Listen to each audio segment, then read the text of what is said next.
So this is how Kevin Durant became irrelevant. And I'm definitely going to be learning something in this video because I didn't know Kevin Durant was irrelevant. So let's find out together. All right, chat. Let's figure it out. Let's find out. Let's find out. Career to end on my terms. That's the only thing. Bingo. That's the only thing. It's gonna be a whole new era of your team when I get to your team. You know what I'm saying? So and that's a lot of work and Change through the season. Like I'm still of value. You know what I'm saying? Especially in my contract and just my production. That me just getting up and moving in the middle of the season, it's gonna be a big blow to any team I'm going to. You know what I'm saying? So it's about a year ago, Kevin Durant made a very controversial statement. KD essentially questioned why he isn't in the GOAT debate, and he basically said it's because he did this. Now, of course, at that time, this broke the internet, and everybody went to flame KD's resume while simultaneously reminding him that, bro, you made the weakest move ever, and you haven't quite recovered since leaving Golden State. Fair or not, that's simply how KD's viewed, and the more his career continues to progress without him making any type of real significant playoff run post Golden State, the more it kind of proves that point.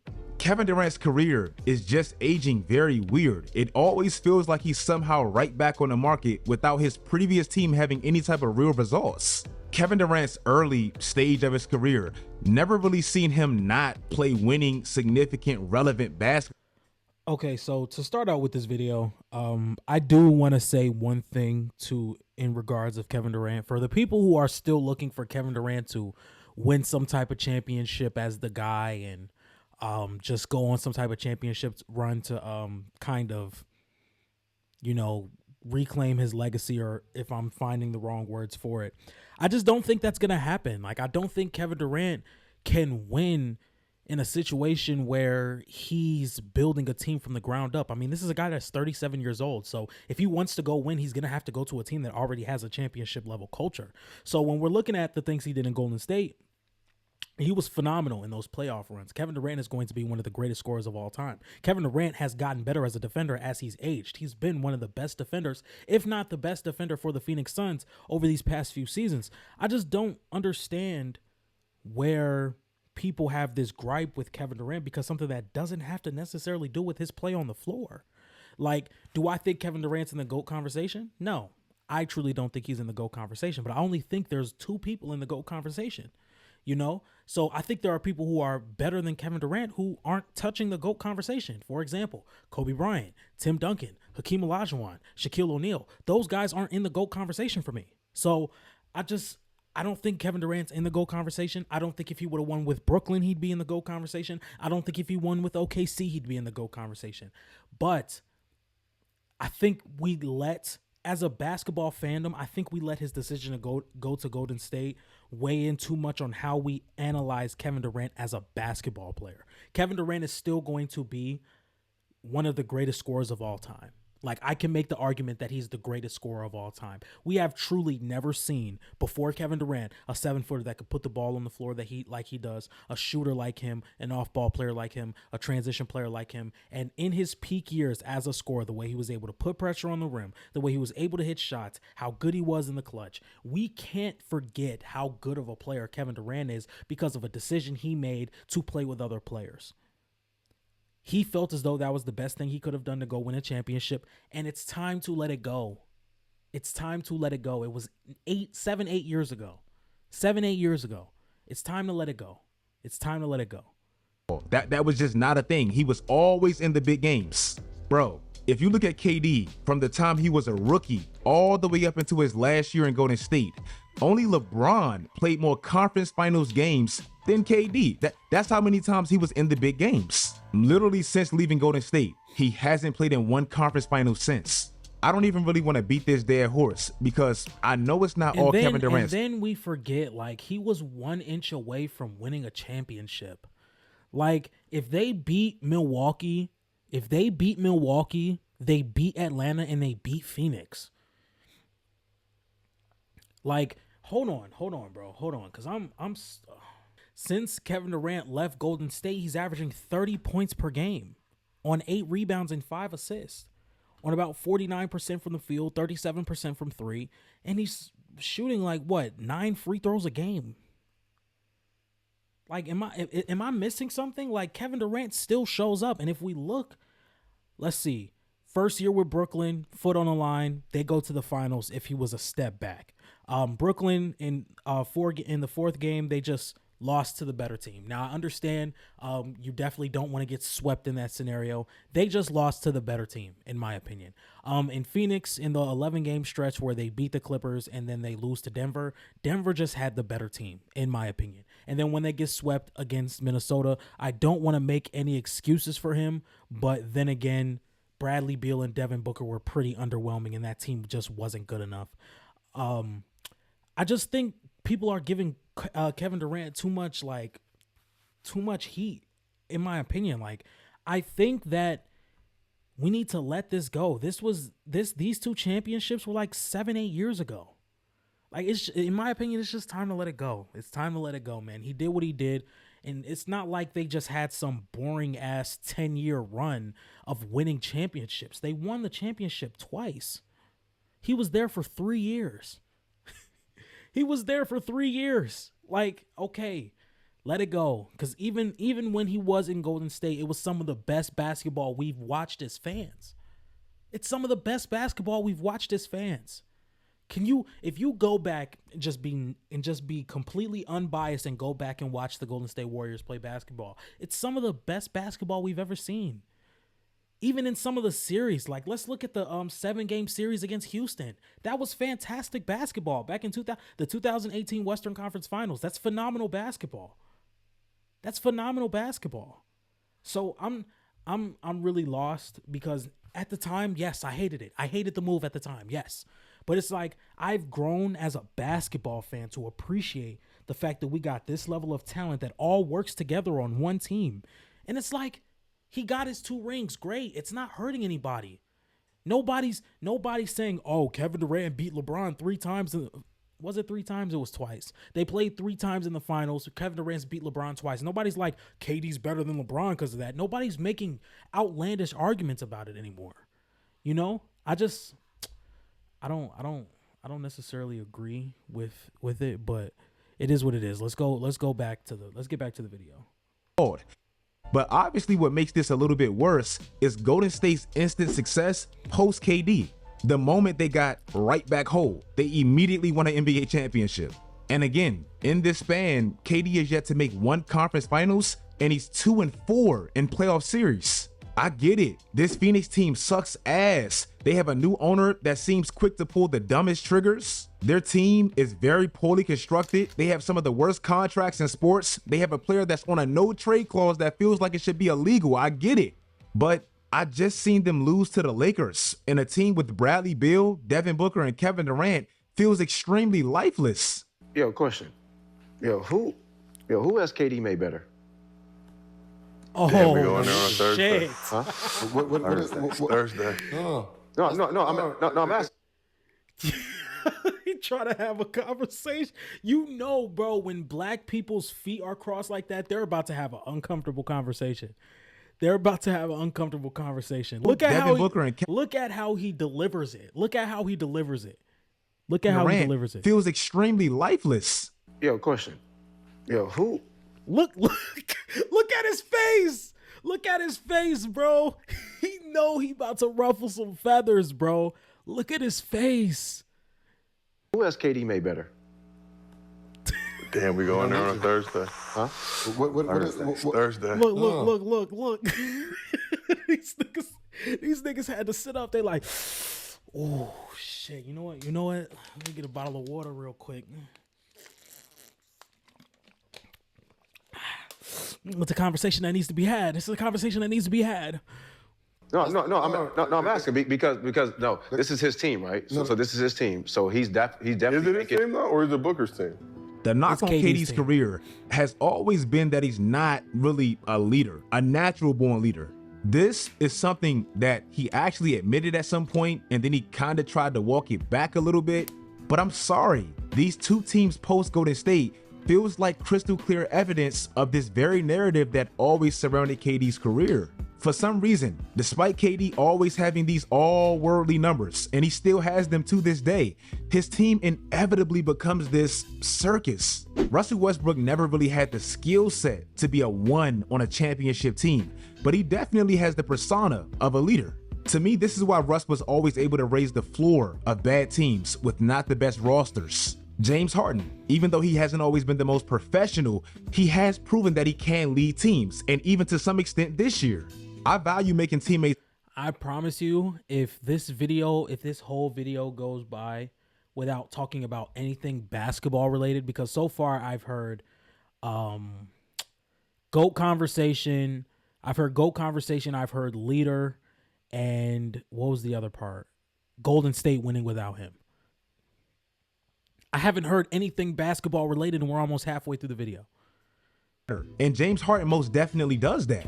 I don't know if people noticed, but Zubac is having a career year, and it's because of James Harden.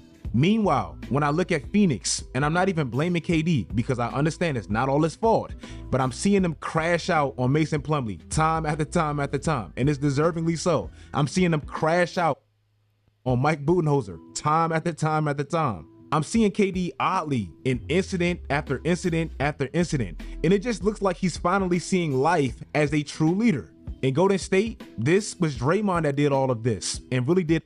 But it's like not all great players have to be leaders. Like it's like we got just come in and play. Well, I'm not gonna say come in and play basketball, but there's just some guys who aren't leaders, and it's like I'm coming to Kevin Durant's standpoint a lot because once again, Kevin Durant is still a top 10 player in basketball. He's still a top 10 player in basketball. At 37 years old, he's still a top 10 player in basketball. We could talk about all this leader stuff, but he's still miles better than James Harden. He's still miles better than Russell Westbrook. I'm lost. And once again, this is not anything personal to swish out. You know, I just don't think, by the way, I'm gonna zoom in real quick. I don't think he needs me to plug his channel because he has 374 subscribers, but if you haven't heard of Swish Out, go subscribe. But again, I just never liked this narrative around Kevin Durant. I never liked this narrative around Kevin Durant, or at least over the past couple of years, because when I was 15 years old, when I was like, what? When did KD go? He went July 4th, 2016. I was 13 years old. I was 13 years old when Kevin Durant went to the Warriors. So from 13 to about 19 years old, I did not like Kevin Durant. But I'm 22 now, you know, it's over. It's over. It's over. LeBron and Steph won after this. LeBron and Steph got their 4th ring. Like, it's done. This whole KD thing is over. Like, nobody's expecting Kevin Durant to go lead a team in 2025. Nobody. All the ugly work to allow KD to simply hoop. This weak-ass Phoenix team just doesn't have that. Now it seems like KD has to wear all these caps that he's not really used to wearing. Kevin, what do you say about those that say maybe you need to do more or be a leader more without Steph? What does being a leader mean? I don't know what being a leader is because everybody chips in, everybody leads by their voice every single day. Andre might say something one possession, and I might say something. Draymond, and goes down the line. Then, you know, we got coaches. So we do this as a collaborative effort. It isn't just one guy that voice is just louder than everybody else. It's a collaborative effort on the basketball court as well. So I don't really understand what that means, but I come to play every single night. Regardless of how exactly you feel, this is just the facts. Look at this man's numbers this year. Fantastic, as they always are. In the history of the entire NBA, only 6 players have had these specific numbers and have finished under 500. This is the list, and this is where Kevin Durant is right now. If he continues to lose, he would now join this list. None of these players, and they're all great players, none of them are really considered to be winners. This season, these are the players that lead the league in scoring this year. And I know some people hate individual plus minus, but I'm emphasizing how well he's scoring despite how poorly they're playing and how odd that is. Everyone else, besides Tyrese Maxey, who's being asked to be a 1. Okay, so let's see. How many players on this list would uplift this Suns team to a playoff spot? You put Anthony Davis on this team, I don't necessarily. Oh, well, the defense does get a lot better, and then you have, no, but the depth is so bad, and then you have Bradley Beal, and then it's just like Anthony Edwards doesn't lift this team up. I don't think Luka, the way he's been playing this year, I don't think he lifts this team up. Jokic may, Giannis may, SGA, sure. But Luka, Ant, Tatum, I would have to think about. KD's not uplifting his team. Jalen Brunson's not uplifting this team. Tyrese Maxey's not uplifting this team. And Anthony Davis isn't uplifting this team. I'm sorry. The only people you can really convince me on is the top three. I don't think these players that we're bringing up in points per game is just uplifting this team. I just don't think so. Maybe I'm tripping, but I just don't think so. Everyone else is positive. Again, we know KD is a great scorer, and he's going to go down as one of the best historically ever. But it just looks odd to have these numbers and have your team not even win a back-to-back game in damn near 2 months. This year, Kevin Durant has scored over 30 points 18 times. Out of everybody that scored over 30 points 10 times, these are the 5 players with the worst record. I just made a video about LaMelo Ball. You can say whatever you want about Jimmy Butler, and I don't think Jimmy is anywhere near. Chad, let me just look at something real fast. Let me look at something. Okay, Chad, I don't know if you can see this, but per PBP stats, play-by-play stats, don't necessarily know if I'm using this 100% correctly. You guys correct me if I'm wrong, because I'm still new to learning how to use this website. If I can zoom in, which it doesn't look like I can, which is fantastic. As a matter of fact, I think I have a way we can make this better. Give me just a second. So play-by-play has an on-off true shooting for each individual player on the Suns. So if we look at the players that play the most minutes with Kevin Durant, Devin Booker, Tyus Jones, Bradley Beal, Royce O'Neal, Grayson Allen, Mason Plumlee, they're all more efficient with Kevin Durant. The only person that's not is Nick Richards. But all these guys are more efficient with Kevin Durant, besides Nick Richards and who else? Bol and Josh Okogie. Looks like he's making his team better. Then when I look at the team stats per NBA.com, Kevin Durant and the Phoenix Suns are still a top 10 offense. Still a top 10 offense, even though they're below 500. And if we go to Basketball Reference, if we zoom in real quick, the Phoenix Suns are a 117.9 offensive rating when Kevin Durant's on the floor. That would be good enough for them to be the 5th best offense in the league. And I don't know. I just don't think estimating a player on how good they lead a team is something we can do. We're not in the locker room with these guys. We're just not in the locker room with these guys. We only see what we're allowed to see. Like, I wouldn't be surprised if LeBron James was the worst leader in basketball, because we can't see what these guys are really doing. We don't see the talks in the locker room. We don't see the talks on the plane or on the bus. You know, we don't see those conversations. We don't see half the things these guys are doing as leaders. So once again, I want to hear about the basketball stuff. Talent of a Kevin Durant, but it's something about that man that simply elevates every single team he's on. Some people can consider Jimmy Butler's approach cancerous, but this man has a long track record of elevating every situation he's on. Yes, this happened, and the endings always seem to be somewhat sour with Jimmy. But do you know when he got to Minnesota, they were in the midst of the longest active playoff drought with 13 years. He got them in the playoffs. The furthest the 76ers ever went in the Joel Embiid era was the half year they had Jimmy Butler. And to me, that was the one year they felt semi-serious. Obviously, we know what he did with the Miami Heat, and Golden State, they're 14-1 with Jimmy Butler. Jimmy can clearly elevate mediocre to bad talent, and he's also able to fit in with adequate talent. I understand Chris Paul's body was completely broken down in his last year with Phoenix. I get that. I think Miami was trying to trade for Kevin Durant. Yeah, Jimmy has elevated his teams. Yes, Jimmy has elevated his teams. He's taken teams to the finals that has just not belonged there. You know, but it's like, to win a finals, who would I rather have? Kevin Durant or Jimmy Butler? My bad, but you guys know what I mean. But even though his game wasn't quite what it was in 2019, 2020, his leadership skills are still unmatched. In these last 2 years, Kevin Durant is on pace to have his lowest winning percentile since his first 2 years in Seattle. In that extremely brief stint where they had Chris Paul, a broken down Chris Paul, they were 8-0 with Chris Paul and Kevin Durant, and at least they won a playoff series.